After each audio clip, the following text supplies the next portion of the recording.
and unacceptable.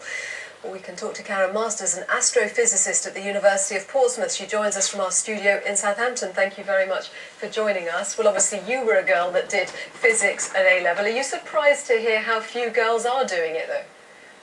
I wouldn't say surprised. I'm a little disappointed that these figures are remaining the same over such a long period, really. So.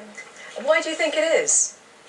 I think it's a very difficult problem. It has a lot of sources. I think we are living in a society that very much sees physics as a male domain, sees the kinds of jobs that people think you can get after a physics degree as male-dominated jobs. And I think we really need to work hard to show young girls and even little girls much younger that physics is just about understanding the world. It's about learning about the world that we live in, and it's really can lead to a broad variety of jobs, because it's really a pity they're shutting themselves out of really some great, fantastic jobs with physics and some fantastic things you can learn by studying physics. Why is it so difficult for that message to get through at an early age? Is it the fault of teachers who aren't trying to sell it enough, or what?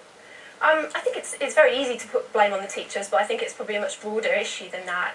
I'm the mother of a young girl, and when we go to the toy store, there's aisles and aisles of pink toys, very obviously aimed at girls, that are very different to the toys that are aimed at boys. I think we give children very clear gender messages from a very early age, and give them these messages that maybe might be limiting their choices that they make about what they want to do with their lives. I think that's a real pity.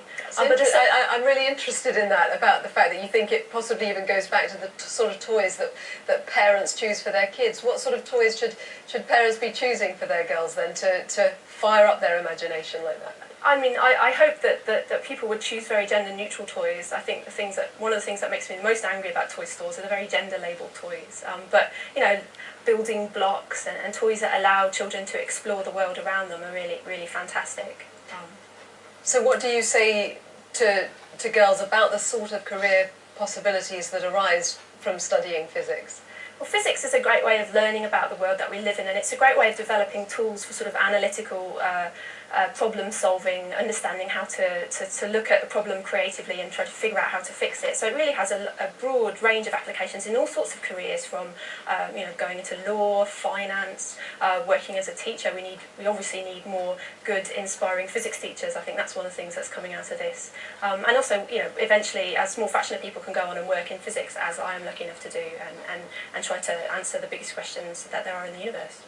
What was it that inspired you? Can you look back and remember a moment as a little girl, perhaps, when you thought, I'm really intrigued and fascinated by that part of this world? Oh, well, I have to say, for me, it really was astronomy that fascinated and intrigued me. I really wanted to learn more about all of those beautiful images of space that you can see. And once I discovered that you could explain these images, you can explain the beautiful pictures of galaxies with physics, I was kind of hooked.